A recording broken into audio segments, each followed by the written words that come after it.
Vladimir Putin जो हैं वो पहुंचे हैं नई दिल्ली, और ये उनका जो दौरा है ये 27 से 30 घंटे के दरमियान है। लेकिन अब मंदिरों के अंदर जो पुतिन है उसकी तस्वीर लगाकर उसकी आरती जो है वो भी उतारी जा रही है, और इस सब के अंदर जो रिलीजन का एक टच नरेंद्र मोदी देने की कोशिश कर रहा है। पुतिन साहब पाकिस्तान क्यों नहीं आते?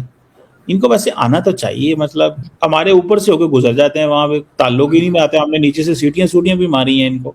रशिया में हमारे भारत के मूल के 1 मिलियन लोग जाएंगे, 10 लाख लोग जाएंगे, और रशिया में बड़ी बड़ी इंडस्ट्रीज, बड़े बड़े कारखानों को चलाने का काम करेंगे, और रशिया में जो उनकी मैन्युफैक्चरिंग में उधार नहीं है वो धार देने का उसको काम करेंगे। Su-57 जबरदस्त एक रशियन टेक्नोलॉजी, उनका स्टेल्थ तैयारी है उनके, ये एग्रीमेंट उनका साइन होने जा रहा है। आसिम मुनीर के हालात ये हुए हैं कि वो इतना ज्यादा, उसका टोटल फोकस आसिम मुनीर का है कि मैं हिंदुस्तान से अगली जंग करूं, इंडिया के साथ अगली जंग करूं और उसमें बांग्लादेश को शामिल करूं। जी आप अंदाजा करो यार, ये बंदा वाकई इज लॉस्ट इट। आज डील फाइनल होगी, लगभग मीडिया में आ चुका है। $2 बिलियन में हम रशिया से एक nuclear submarine, attack submarine lease कर रहे हैं। ये बड़ी सबमरीन है, और ये बड़ी सबमरीन हमें क्यों चाहिए?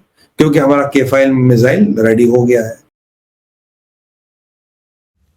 नमस्कार दोस्तों, इस बार पुतिन इंडिया विजिट की चर्चा पूरी दुनिया में हो रही है और भारतीय लोग भी काफी ज्यादा खुश दिखाई दे रहे हैं, क्योंकि 4 साल के बाद भारत का सच्चा दोस्त भारत आया है। इसी मौके पर बनारस में भी पुतिन के लिए एक स्पेशल आरती की गई गंगा घाट के किनारे। ये चीज बताता है कि रशिया और भारत के रिलेशनशिप सिर्फ ट्रांजैक्शनल नहीं है, बल्कि भारत के लोग और रशिया के लोग एक दूसरे से इमोशनली कनेक्टेड हैं। और इसके साथ साथ पुतिन ने मोदी जी और भारत के बारे में बहुत ही इम्पोर्टेंट बात भी कही है। उन्होंने कहा कि मोदी जी किसी की भी देश या लीडर के प्रेशर में नहीं आते हैं और वही डिसीजन लेते हैं जो भारत के लिए ज़रूरी है और फ़ायदेमंद है। और भारत की इकोनॉमी फास्टेस्ट ग्रोइंग और काफ़ी मजबूत इकोनॉमी है, और भारत दुनिया के तीसरे बड़े सुपर पावर में से है। चलिए इसी पर आगे वीडियो को देखते हैं। सड़कें जो हैं वो भारत के अंदर भर दी गई हैं, भारत और रूस के परचम से भी और व्लादिमीर पुतिन की तस्वीर से भी। Well and good. लेकिन अब मंदिरों के अंदर जो पुतिन है उसकी तस्वीर लगाकर उसकी आरती जो है वो भी उतारी जा रही है, और इस सब के अंदर जो रिलीजन का एक टच नरेंद्र मोदी देने की कोशिश कर रहा है, विच आई थिंक इज़ अननेसेसरी।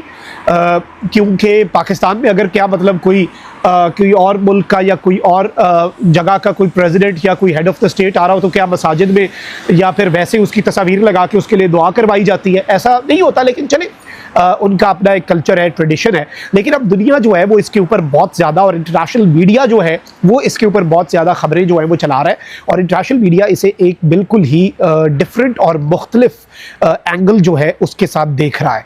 और इस सब के अंदर इस दौरे पर एक जानिब तो वेस्ट की नज़र होगी, क्या ये दौरा भारत के लिए डिफेंस कॉपरेशन में कुछ नया लाएगा? अगर वो होता है तो भारत के लिए आगे कुआं पीछे खाई है, क्योंकि वेस्ट की तरफ से सैंक्शंस लगेंगी। पाकिस्तान इस सिचुएशन को बड़ा करीब से देख रहा है, क्योंकि भारत रशिया के साथ तो खड़ा है, उस वजह से वेस्ट के हाथों वो अपनी कीमत भी चुकवाएगा, वेस्ट भारत को तुनेगा। लेकिन फिर भी रशिया पाकिस्तान के खिलाफ इंडिया के साथ खड़ा नहीं होगा, ये चीज़ कन्फर्म्ड है। और ये जो दौरा भी है ये बेसिकली एक ट्रेडिशन है, और ये हर साल होता है कि इंडिया का प्रेसिडेंट एक साल रशिया जाता है, और अगले साल रशिया का जो प्रेसिडेंट या हेड ऑफ द स्टेट है इंडिया का पीएम जाता है, और रशिया का प्रेसिडेंट जो है वो आता है इंडिया, और ये इनकी बायलैटरल मीटिंग्स होती हैं। तो ये तो एक नॉर्मल नॉर्म वाली बात है। इंटरेस्टिंगली पाकिस्तान जो है उसने भी व्लादिमीर पुतिन को दावत दे दी है। इंडिया जो है वो चाइना के खिलाफ एक बहुत बड़ी पावर इस खत्ते में बनेगा, ठीक है, और जो है वो बस ये इस तरह से नक्शा था। और रशिया जो है वो तो फारिग हो जाएगा, ये असेसमेंट, क्योंकि अमेरिका का स्ट्रेटेजिक पार्टनर तो इंडिया था या है मुझे नहीं पता। बहरहाल उस वक्त की मैं आपको बता रहा हूँ, उस वक्त तो ये हुआ कि जनाब वो जब तक बाइडेन साहब रहे जी, तो अच्छा फिर दरमियान में जो है ना वो दूर दूर तक प्रेसिडेंट ट्रंप नहीं थे।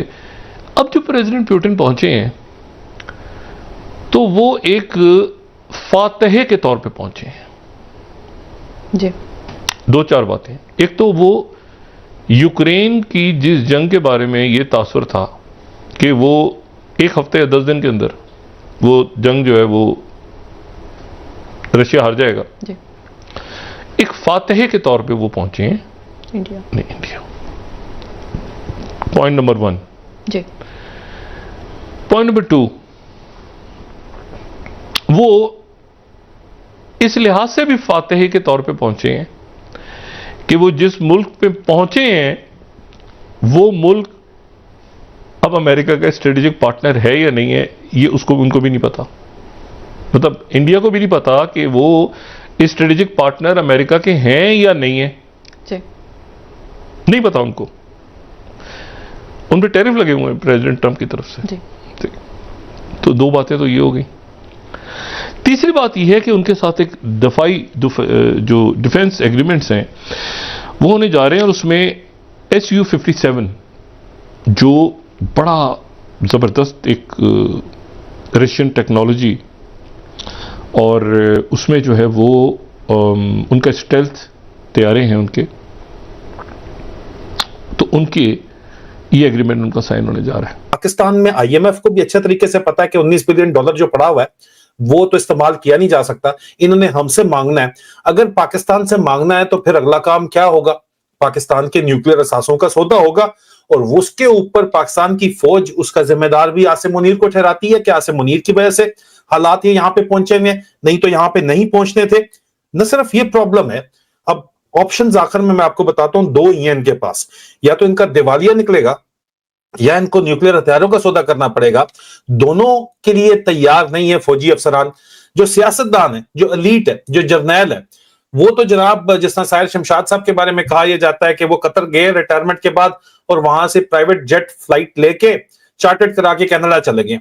पैसा इन लोगों ने पहले टॉप एलीट ने निकाल लिया। जो टॉप पॉलिटिशियंस हैं वो भी पाकिस्तान से बाहर पैसा निकाल रहे हैं। फंसेगा तो बाकी पाकिस्तान का आम इंसान, या जिन्होंने अभी तक इतना माल नहीं बनाया कि वो बाहर निकाल सकते हैं, जर्नैल भी फंसेंगे उसके अंदर, ब्यूरोक्रेट्स भी फंसेंगे, एस्टैब्लिशमेंट पूरी की पूरी फंसेगी, मिलिट्री एस्टैब्लिशमेंट भी और ओवरऑल एस्टैब्लिशमेंट भी। वो जज जो टॉप के ऊपर बैठे हैं जिन्होंने पैसा निकाल लिया वो तो बच जाएंगे, वो जर्नैल भी बच जाएंगे, लेकिन बाकियों का क्या बनेगा? ये इस वक्त सोच बड़ी शिद्दत के साथ फौज के अंदर पाई जाती है। और मजीद सवाल ये किया जाता है कि शहबाज शरीफ जो है उसको अच्छे तरीके से पता है, उसने 34 फॉरेन ट्रिप लगाए हैं अपने 3 साल में। इन 34 फॉरेन ट्रिप्स में हर ट्रिप के अंदर बक्से भर के वो क्या लेके जाते हैं पाकिस्तान से बाहर, ये उनसे पूछा जा रहा है। और ये कहा जा रहा है कि आपने जो 34 फॉरेन ट्रिप लगाए हैं उसकी वजह से मिला क्या है, पाकिस्तान का फायदा क्या हुआ है। और आसिम मुनीर उसके साथ साथ एक जेट में ये निकलता है, पीछे आसिम मुनीर दूसरे जेट में पीछे पीछे, तीसरे मरियम बीबी तीसरे जेट के अंदर पीछे। मिला क्या पाकिस्तान को इस मौजूदा सरकार से, इस निजाम से? ये फौज के अंदर सवाल किए जाने शुरू हो गए। 40 JF-17 थंडर इन लोगों ने बेचे हैं, इसकी प्राइवेट सेल्स की है इन्होंने, ठीक है, वो इन्होंने की है जनाब, सारे की सारी इन्होंने प्राइवेट सेल। 40 जो जेट्स हैं उसका $4.2 बिलियन के करीब उसकी सेल हुई है। वो पैसे कहां पे? कोई पब्लिक ऑडिट उसके लिए अवेलेबल नहीं है, किसी किस्म की बात नहीं की जा रही कजाकिस्तान तजाकिस्तान जड़ी भी है कि वो पैसे कहां पे गए। नेक्स्ट जो कौमी खजाना है उसके अंदर ये पैसे नहीं आए। आसिम मुनीर के हालात ये हुए हैं कि वो इतना ज्यादा, उसका टोटल फोकस आसिम मुनीर का है कि मैं हिंदुस्तान से अगली जंग करूं, इंडिया के साथ अगली जंग करूं और उसमें बांग्लादेश को शामिल करूं। जी, आप अंदाजा करो यार, ये बंदा वाकई इज लॉस्ट इट। और ये बकायदा प्लान किया जा रहा है कि जी इंडिया के साथ अगली जो जंग है उसमें हम बांग्लादेश को साथ शामिल करके 2 फ्रंट वॉर करेंगे